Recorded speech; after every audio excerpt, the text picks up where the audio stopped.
Mambo vipi Dingi? Safi mwanangu, vipi? Safi vipi hali? Salama kabisa. Umeonaje mchezo leo kati ya Almasi na Simba? Mchezo ulikuwa mzuri, japokuwa hali ya hewa kidogo ilitaka kuharibu mchezo.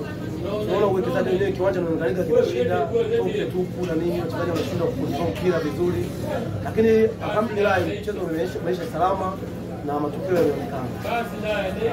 Katika mechi ya leo, yupi mchezaji bora kwako unayemuona na stahili kwa maana ya mechi ya leo? Kiujumla nafikiri Eli Mpanzu anaweza akawa maana kwa mechi kwa sababu anaubeba mchezo tangu mwanzo hadi mwisho, ndio anaonekana machachari zaidi, labda kidogo na goalkeeper maana kama, lakini yote na yote kwamba Mpanzu ndio amepambana sana. Na pamoja na matokeo, lakini Simba walipoteza kule ni Misri, na leo walikuwa bora kiasi gani na kule walikuwa madhaifu, walionyesha udhaifu wa kiasi gani mpaka kuruhusu magoli mawili, na leo hii wakawa bora kiasi gani mpaka kupata magoli mawili, mwisho wa siku kaondoka na alama 3 na kufuzu kabisa kwenda hatua ya nusu finali. Mimi nafikiri ni umakini. Kule kwa hawana umakini, wamechezea nafasi nyingi, wamezipata lakini wameshindwa kuzitumia, wazao wamezitumia, na hiyo ndio football. Lakini nafikiri leo walijirekebisha kwenye vipengele hivyo, wakapata hizo nafasi zao wamezitumia, japokuwa naye nafasi zilikuwa nyingi zaidi ya hizo. Lakini nafikiri hizo mbili wamezitumia vizuri, hasi zimewafaulisha. Na kwenye penalty kipa naye ametumia nafasi, ameweza kucheza penalty 3 na 2, amepitisha timu.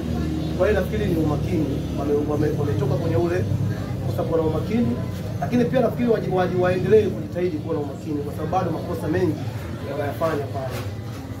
Na baada ya hatua hiyo wanaenda hatua ya nusu finali. Sasa kuna baadhi ya timu zitaingia kwenye hatua ya nusu finali pamoja na hao timu ya Misri ya Zamalek. Je, kwa maoni yako na kwa kiwango cha Simba walichokionyesha na uwezo wa wachezaji, ungependa akutane na timu gani ili aweze kufuzu kwenda hatua ya finali, maana ndio malengo makubwa ya Simba msimu huu? Mimi nafikiri ukisema uchague timu ya kukutana naye itakuwa inawezekana kwa sababu hujui mchezo unapokuwa, lakini yeyote atakayepatikana Simba atakiwa wao waangalie kwa upande wao, wapunguze makosa, sababu hata hiyo mechi yenyewe leo wamefuzu sawa. Kama angekuwa makini zaidi, nafikiri wasingefikia hata hatua penalty, angekuwa fuzu na dakika 90. Lakini kwa hali ile kama atabadilika wenyewe wakawa na umakini zaidi ni kupeana pasi pale juu, kila mtu anataka afunge yeye. Sasa football ipo hivyo, inatakiwa kila mtu anapopata nafasi, mwenzio amekaa sehemu nzuri, unataka umpe mpira aweze kuscore.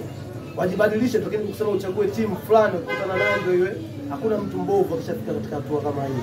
Kila mtu anataka apite hapo aende mbele. Kwa hiyo kama mtu mbovu uchague huyo unaweza kwenda kutoa. Kwa hiyo ni kujipanga wao kama wao, waangalie madhaifu yao kwa wapi, tena hususani kwenye kocha. Kocha nafikiri ana uzito wa kufanya sababu. Unaweza kukuta kama mfano kama Aua, mechi hata ile kule alishachoka, ila yeye kulingana na uoga, nafikiri kama ni uoga, labda amini wachezaji wake wengine waliokuwa nao, lakini Aua watakia mechi ile ya mwanzo kwa ndio wafanywe sana.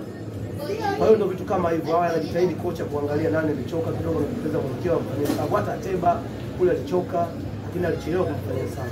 Kwa hiyo kocha alijitahidi kurekebisha hayo yote, aiweke timu katika ubora ili iweze kuvuka kwenda mbele zaidi. Mechi ya Misri alimwanzisha Lionel Ateba kama mshambuliaji kinara, na mechi ya leo amemwanzisha Stephen Dese Mkwala kama mshambuliaji kinara. Je, umeona utofauti yote kati ya Ateba na Mkwala? Ya, utofauti upo. Tofauti kwamba Ateba unajua ni striker mzuri, isipokuwa hajachangamka. Unaweza kukuta mipira na timu kwenye nafasi zile za striker yeye akawa yuko, labda yuko chini au labda yuko pembeni. Kwa hiyo inahitaji striker kwa maeneo yale kila muda. Lakini pia hata yule Mkwala dakika za mwisho naye alikuwa amechoka, anatakiwa naye kwa sababu mtu kukosea mara ya kwanza, kocha katika ile kumrekebisha. Kwa hiyo anatakiwa amrekebishe leo, nafikiri kwenye dakika 70 au 75 anatakiwa muingize na Mkwala na Ateba naye apate nafasi yake, angeza kubadilisha yale mambo. Mchezaji akikosea ukimweka nje moja kwa moja na maana unazidi kumwasili. Kwa hiyo takiwa leo naye angemchelewesha angalau dakika 15 za mwisho. Kwa hiyo ndio hivyo, ni makosa madogo ya kocha, lakini yeye anauona mpira, atajirekebisha, ataangalia timu yake inapokwenda. Mimi naona labda alikuwa anafikiria pia na kwa upande wa penalty, ndio maana alijua kwamba Mkwala ni mzuri kwenye upigaji wa penalty pia, na ndio maana akaamua kumwacha mpaka dakika 90 zote amalize. Ya, inawezekana kama amefikiria huko, lakini nafikiri approach ya kwanza kocha alitakiwa afikirie kwanza kulimaliza game. Kama yeye anafikiria kuja kwenye penalty, kama amefikiria hiyo na kweli imemlipa, lakini kila kinachomlipa kocha sio ndo sahihi. Lazima kwenye kiuchambuzi tuseme kama kuna makosa hiyo. Lakini kama amefikiria hilo kuhusu penalty, basi sawa, lakini ingeweza kumkosi. Kwa mfano kama wale jamaa angepata goli ndani ya dakika zile 90, maana yake wasingefika penalty. Umeacha silaha kwenye penalty afa kusaidia kwenye penalty. Kwa hiyo ndio vitu kama hivyo. Hawa kidogo asiwe mzito na wala sio muongo, kwa sababu wachezaji wote wake anapokuwa amechoka mtu unamfanyia sawa. Anaingia mwingine anaweza kuofa kitu.